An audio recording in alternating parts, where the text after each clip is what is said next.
Welcome back to the deep dive. Today, we're heading to India, specifically the state of Gujarat. Right. We've got this overview document, and it paints quite a It picture. really does. Heritage, industry, innovation.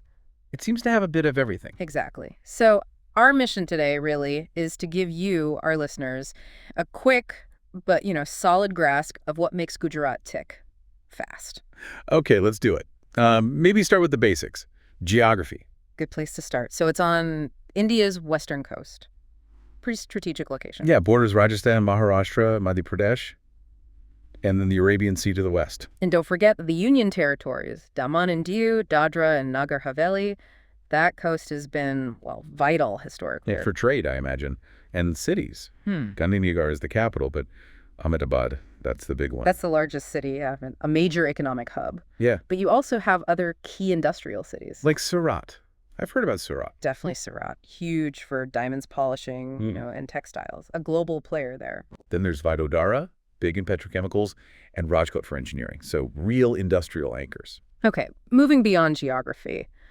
The history there feels, well, incredibly deep. Oh, absolutely. You've got sites from the Indus Valley Civilization, Luthal, Dolavira. Right. That connects it way back, doesn't it, to one of the world's earliest urban cultures. It really does.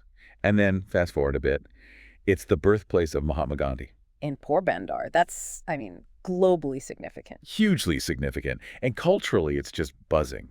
Folk music, dance. Garba and Dandiya Ras, Yeah. very energetic. Exactly. Plus, intricate handicrafts, a really unique cuisine. It's got a strong identity. And the festivals, you mentioned Navratri, Yeah, Navratri is huge.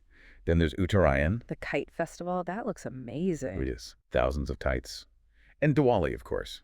It all paints a very vivid picture. It really does. And this vibrancy seems tied to its economy, too. It's known as a powerhouse, right? Definitely. Consistently ranked as one of India's most industrialized states.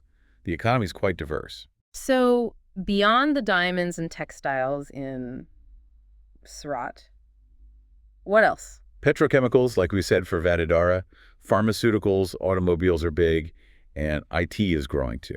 So a really broad base. The specialization in certain cities is quite clear. It highlights that economic muscle. Okay, so if you were visiting, what are the must-sees? Oh, wow. Depends what you're after.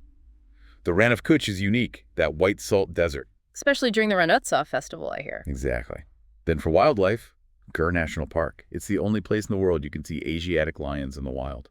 That's incredible. And for spirituality. Somnath Temple is very important, one of the Jyotirlingas. Yeah. And Dwarka, part of the Chardam pilgrimage. And there's the Statue of Unity, too, right? The huge one. The world's tallest statue, yeah.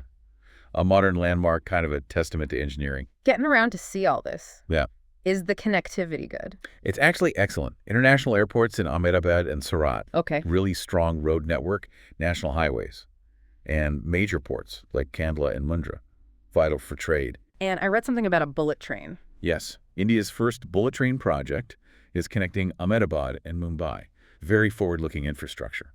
Which speaks to innovation, I guess. Are they focusing on other future areas, like renewables? They are, yeah. Gujarat's been quite progressive with policies for solar and wind power, leading the way in some respects. Now they have that big summit, right? Vibrant Gujarat. That's the one. A major platform for attracting trade and investment. Really showcases its economic dynamism. Okay, so wrapping up this deep dive, quite a state. It really is. You've got this amazing blend, ancient roots, like Indus Valley ancient, alongside a really modern, powerful industrial base. Plus the vibrant culture and this focus on the future innovation infrastructure. Exactly. It covers a lot of ground. So maybe a final thought for you, the listener. How does one state manage to hold all that? Such deep history, cutting-edge industry, rich culture, all at once. Yeah, what does Gujarat's example tell us about how regions can develop?